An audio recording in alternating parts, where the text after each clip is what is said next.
What is going on, guys? It is your boy Ollie Footy here, back with another World Cup recap, day 10. Let's get right into it. Oh my gosh, that is the wrong transition. I'm sorry, you guys, for the jump scare, but let's get into it. Let's start at the top. Tunisia and Japan, really quickly. I'm not gonna go too deep into this game because Tunisia, obviously, big manager change right like in the middle of the World Cup, and now Hervé Renard is a great manager to bring in. Obviously, lots of national experience with a bunch of African teams, Arab teams, and French women's national team. His resume speaks for itself. But Japan absolutely dominate this game. Tunisia, to their credit, played bravely, fell on their sword, but Japan took advantage from the jump, and yeah, from there it was really go big or go home for Japan, and they went big. They weren't gonna go home, but I didn't know the exact expression to use right there, man. So Japan, big win, 4 goals, and now we look at this table real quick, and now they're on the same goal differential as the Netherlands. Now they've scored one less goal here, so it's going to be a little bit tougher for them to get that back, especially with their next game versus Sweden and the Netherlands versus Tunisia. But we will see what happens. Look, Tunisia are eliminated, unfortunately. Thank you, Tunisians, for your contributions. However, just because they're eliminated doesn't mean they won't have anything to play for. Pride is a BITCH to play for. And if you're playing a team who are playing for Pride, that is a BITCH to play against. Sorry, I'm being kid friendly here because YouTube and the YouTube, you know what they do. So yeah, you don't want to play against a team who's just playing for pride. It's you don't want to discount them, you don't want to underestimate them. So we'll see how that turns out. Tunisia could play spoiler versus the Netherlands for all we know, while Japan and Sweden are fighting to somehow get to first place in this group. But yeah, big win for Japan, especially when it comes to goal differential. That could play a major role next match day. And yeah, all right, let's get to Spain and Saudi Arabia. Lamine Yamal. Okay, look, Lamine Yamal is great. The player of this game is Mikel Oyarzabal. Let's give him some credit though before we get to Lamine Yamal, because Oyarzabal, very good game. Probably should have had 4 GA. He had the GA for your. He had the assist for Yamal, 2 goals, and he probably could have had a third goal. We had a nice Travella that hit the crossbar, unfortunately. But yeah, let's talk about Lamine Yamal because he is the catalyst for this Spain team. And they made a few changes to their lineup from last game. They took out Ruiz as well. They took out Gavi at left wing, Ferran Torres as well. They put Baena, they put Almo, they put Lamine Yamal, and they look a lot better. They do. Now, let's talk about Lamine Yamal because he's the young goat. We get it, and I understand. Lamine Yamal's game versus Cabo Verde was not great. I mean, he played 15 minutes. It's tough to come in as a super sub, man. It's a tough thing to do. Not every superstar can do it, guys. And I understand, best in the world should be able to do more versus Cabo Verde, but also coming back from injury.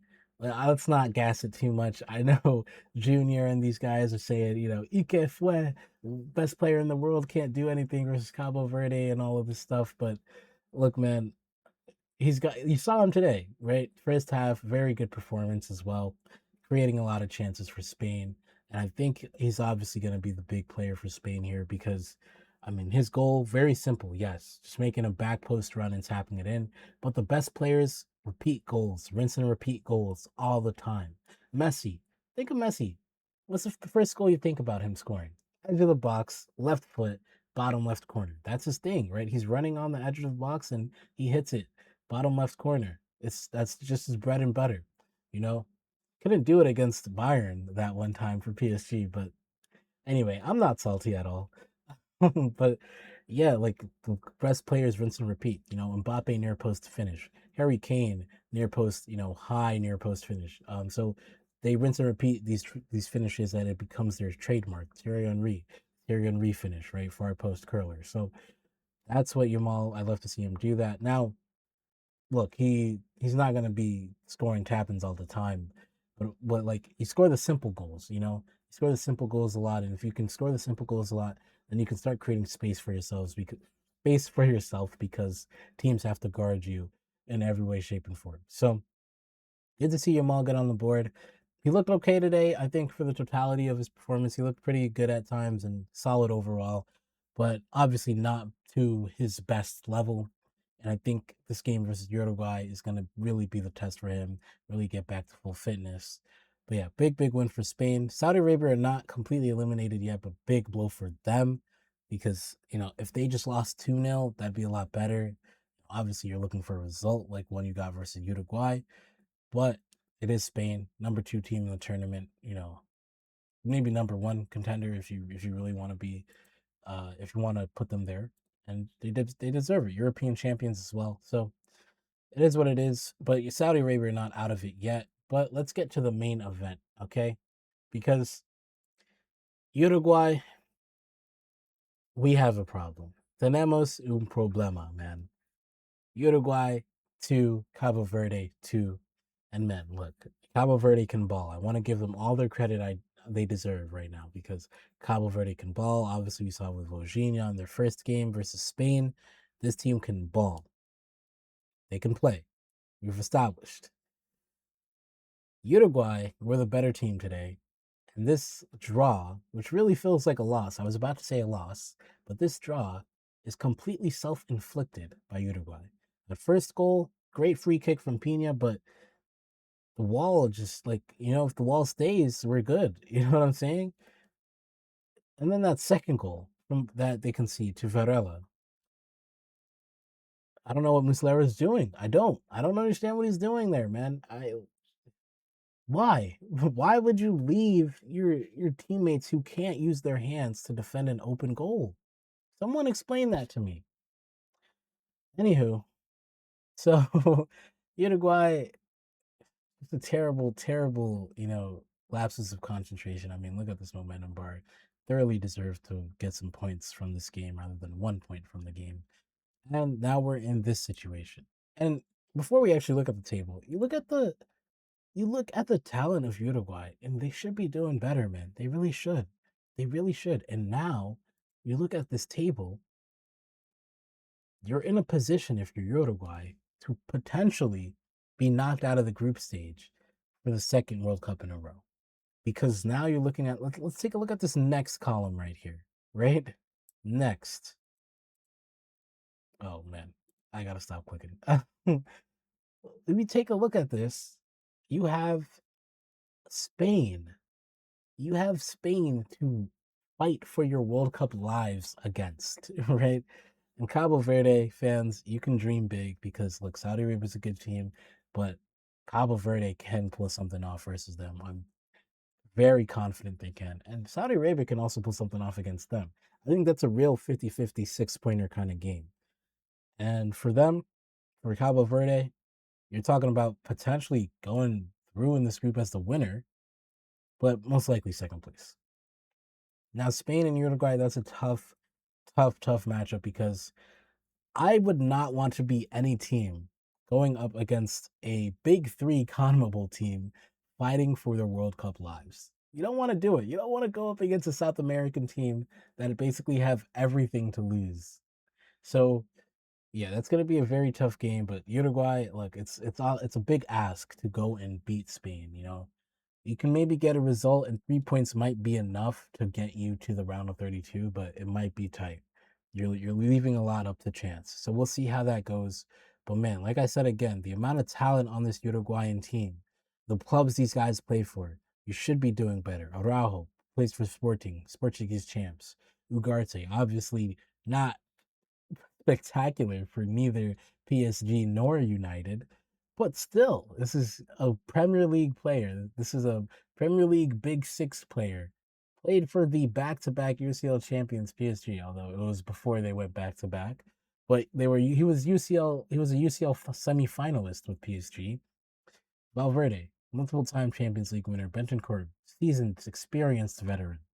Oliveira, Serie A champion with Napoli, and Muslera, Galatasaray's, staple goalkeeper for years.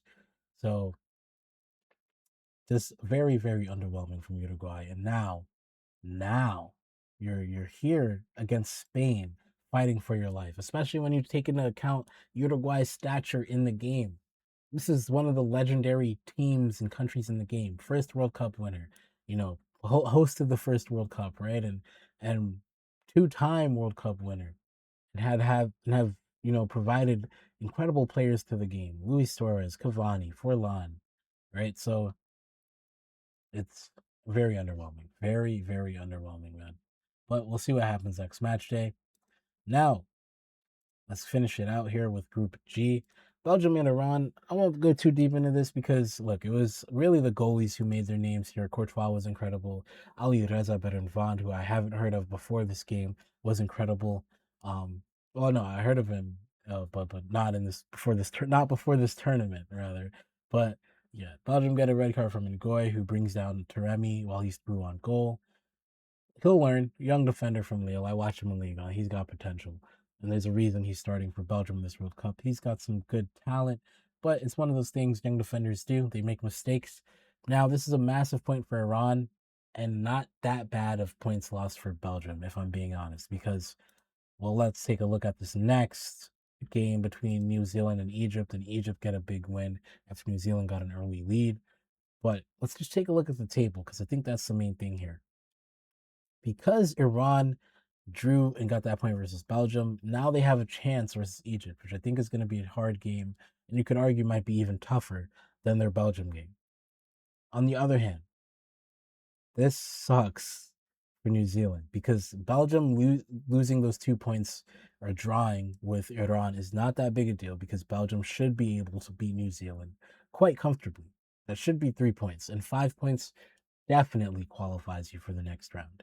Now, whether that's at third place or whoever because that Egypt Iran match might kind of make a shake out differently. But oh no, they wouldn't be third place. I'm sorry, it would be in second place. But they'll qualify. They'll qualify for sure. So now, if you're New Zealand, this is do or die. You got to get a win versus Belgium, which I don't see happening. But now Iran are in a very tricky situation because you probably need a win versus Egypt. A draw might cut it, but I wouldn't take my chances. We'll see how it all shakes out, man. But yeah, big win for Egypt with the second half thrashing over New Zealand, and Iran still in it, man. If they could have converted their opportunity, that point versus Belgium could have been 3 points, and that would have been huge. That would have been so huge. But it is what it is. Now these are the cards they're dealt. And yeah, that's pretty much it, man. I'm going to keep this short. But before we do that, let's take a look at the bracket as it stands. Now, yeah, maybe it's a little early to look at this, like I've mentioned before, but this will be interesting because I think with the way this bracket is, right, we got some big shocks, right? Some big matchups, big clashes. Netherlands, Morocco, Brazil, Japan, Ivory Coast, France, England, Portugal, which probably won't happen. Portugal will probably move up in their group, but Argentina, Uruguay is very, very possible. So we'll see how it all shakes out. But man, one thing I'm nervous about is will teams look at this and try and play this bracket to their advantage? I look at particularly, and I'll show you now. Cape Verde currently are in third place in Group H, right? And then second place are Uruguay, and first place is Spain. Okay. Now we look at where Spain is, and that gets you Austria in your group. And then we look at Uruguay, and that gets you Argentina in that match. And Cape Verde get Mexico. So out of Argentina, Austria, and Mexico, you probably want to play Austria, right? But in the event that you can't get first place, is it better for Cape Verde to just stay in third place and get Mexico? Or maybe you go and get Argentina, and if you can do the impossible, now you're looking at your potential, round of 16 opponents, and you're like, well, that's a lot more feasible than England or Portugal. So we'll see how that works because this will change, yes. So it's tough to really plan it, but I think a team could do that, especially one of the teams that play later, right? If you're playing one of the last, group stage games, like with the way these are scheduled, and I'll go all the way to round three here. But with the way these are scheduled, right? These are all of these teams kind of have a little bit of an advantage in like, okay, we'll play it like this, we'll play it like that. So we'll see what happens. This could be a little foil thrown into things here in this tournament. We'll see how it all shakes out. But yeah, we'll be paying attention to that closely. And yeah, that's that, man. Thank you guys again so much for watching. It's been your boy, Ollie Footy. Until next time, we out.